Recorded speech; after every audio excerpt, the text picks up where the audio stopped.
In this video, I'm going to show you how to pin a post on x.com, also known as Twitter, in just a few quick steps. This is a simple way to keep your most important post at the top of your profile so visitors see it first. Whether it's an announcement, a link, a promo, or your best post, pinning it makes sure it stands out. If this tutorial helps, make sure to like the video and subscribe for more quick social media guides. Let's jump right in. First, open x.com and make sure you're signed into your account. Once you're on the homepage, look at the left navigation bar and click on Profile. This will take you to your personal profile page where all of your posts are displayed. From here, scroll through your posts and find the one you want to pin to the top of your profile. When you found it, look for the three dots on that post. These dots open the post options menu. Click the three dots and a menu will appear with different actions you can take. In that menu, click Pin to your profile. As soon as you select it, X will pin that post to the top of your profile so anyone visiting your page can see it first. That's all there is to it.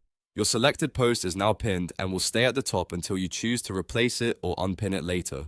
If this video helped, don't forget to hit like and subscribe for more easy step-by-step tutorials just like this one. Thanks for watching.